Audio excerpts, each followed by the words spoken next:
నమస్తే అన్న, మీ పేరు?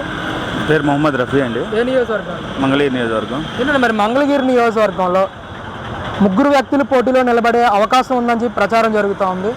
అందులో లోకల్ నాన్ లోకల్ అనేది కూడా ప్రచారం చేస్తూ ఉన్నారు. నారా లోకేష్ గారు నాన్ లోకల్ అని చెప్పేసి కూడా పెద్ద ఎత్తున ప్రచారం చేస్తూ ఉన్నారు.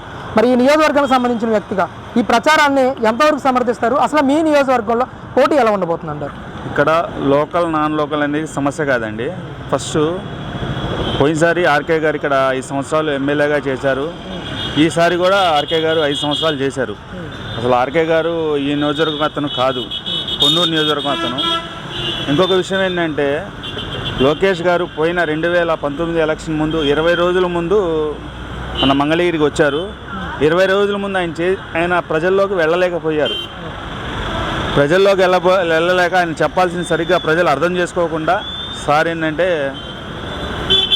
పోయినసారి మనం రిజల్ట్ చూసాం. ఈసారి లోకల్ నాన్ లోకల్ సమస్య కాదు.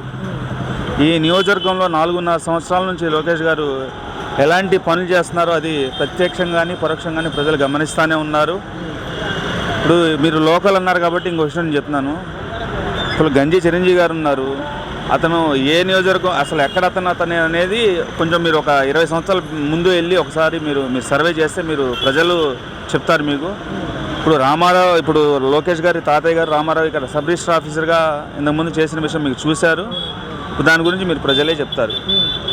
మరి పోటీ ఎలా ఉండబోతుంది? ముగ్గురు నిలబెడితే ఎవరు గెలిచే అవకాశం ఉంది? ఎవరికి ఎన్ని ఓట్ల మెజారిటీ వచ్చే అవకాశం ఉందంటే? వాళ్ళ ఆల్రెడీ లోకేష్ గారి విజయం ఆల్రెడీ డిసైడ్ అయిపోయింది. ఎందుకంటే ఇవాళ ప్రభుత్వం ఇక్కడ తెలుగుదేశం పార్టీ ఉన్నట్టుగా సంక్షేమ కార్యక్రమాలు జరుగుతున్నాయి. ఇప్పుడు అపోజిషన్ పార్టీగా లోకేష్ గారు ఉన్నట్లేదు.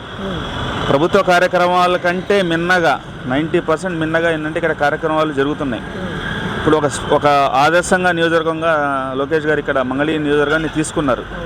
నేను ఎక్కడైతే ఓడిపోయానో తెలుగుదేశం పార్టీ 83 తర్వాత ఎక్కడైతే జెండా లెగవలేదు, నేను ఒకసారి ఓడాను. మళ్ళీ అక్కడ ఆ నియోజకవర్గం నుంచే నేను గెలవాలని ఒక పట్టుదలతో ఇక్కడ నియోజకవర్గం ప్రజలకి లోకేష్ గారు పని చేసుకుంటూ పోతున్నారు. అతను చేసిన పని హాస్పిటల్స్ కానీ తోపుడు బండ్లు అయితే కానీ ఏదైతే ఇప్పుడు పెళ్ళి కూతురు కానీ పెళ్లి కొడుకు కానీ ఏదైనా పెళ్లి జరిగినా కానీ ఏంటంటే సార్ పెళ్లి కానుక రూపంలో ఏదో ఒకటి ప్రజలకి నేనున్నానంటే ఒక భరోసా కల్పిస్తున్నారు. ఇక్కడ నారా లోకేష్ గారు గెలవకపోయినా సరే దాదాపు 23 సంక్షేమ కార్యక్రమాలు ప్రజలకు అందిస్తున్నాం అని చెప్పేసి ప్రచారం జరుగుతూ ఉంది కదా, ఇందులో వాస్తవం ఎంత? నిజంగానే ఇన్ని సంక్షేమ కార్యక్రమాలు ప్రజలకు అందిస్తున్నారు? ఇప్పుడు ఇక్కడ సంక్షేమ కార్యక్రమాలు జరుగుతున్నాయా లేదా అనేది ప్రజలకి మొత్తంగా పూర్తిగా తెలుసు. ప్రతి ఒక్క లబ్ధిదారుల మనసులో లోకేష్ గారు అనేది ఉన్నారు. ఇవాళ నేను చెప్పడం కాదు, మీరు ఎక్కడికి వెళ్ళినా కానీ నియోజకవర్గంలో ఎక్కడికి తిరిగినా ప్రతి మనిషిని అడిగినా కానీ వాళ్ళే చెప్తారు.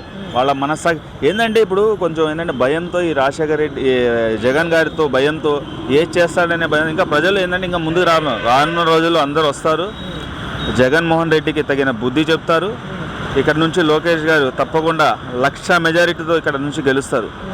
1,00,000 మెజారిటీతో మీరు తప్పకుండా లోకేష్ గారు ఇక్కడ గెలుస్తారు. జనాలందరూ కసిగా ఉన్నారు. ఎప్పుడు మన లోకేష్ గారిని ఇక్కడ ఎమ్మెల్యేగా చేయాలి, నారా చంద్రబాబు గారిని ఆయన కానీ ఎప్పుడు ముఖ్యమంత్రిగా కూర్చోబెట్టుకోవాలని ప్రజలు ఆతృతగా వెయిట్ చేస్తున్నారు. ముఖ్యంగా ఇక్కడ పోటీలో నిలబడే వ్యక్తులను చూస్తూ ఉంటే గతంలో 2 సార్లు ఎమ్మెల్యేగా చేసిన ఆల్ రామకృష్ణారెడ్డి గారు కూడా పోటీ చేస్తానని ప్రకటించారు. ఒకవైపు మంగళగిరి నియోజకవర్గంలో బలంగా ఉన్న సామాజిక వర్గం నుంచి గంజి చిరంజీవి గారు పోటీకి రాబోతూ ఉన్నారు. మరి నారా లోకేష్ గారు గెలుస్తారన్న నమ్మకం మీలో చాలా ఎక్కువగా ఉంది. దీనికి ప్రధాన కారణం ఏంటి? ఒకటన్నా ఇక్కడ సామాజిక వర్గం అనేది అది మామూలుగా ఏంటంటే అది మనం చెప్పుకోవడానికి అయితే బాగుంటుంది. ఇక్కడ ఫస్ట్ ఆఫ్ ఆల్ వర్గాలు కాదు ఇక్కడ మెయిన్. ఇక్కడ ఏంటంటే అభివృద్ధి. ఇక్కడ ఏంటంటే ఫస్ట్ సామాజిక వర్గాలతో ఎవడేం చేయలేడు.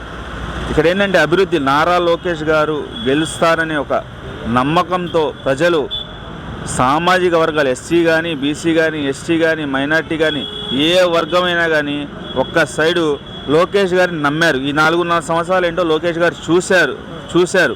తను చేస్తున్న సంక్షేమ కార్యక్రమాలన్నీ గమనిస్తున్నారు. తప్పకుండా లోకేష్ గారిని 1,00,000 మెజారిటీ పై చిలుకలతో గెలిపించకుండా నేను కానీ మా నియోజకవర్గం ప్రతి ఒక్కళ్ళు నమ్ముతున్నారు.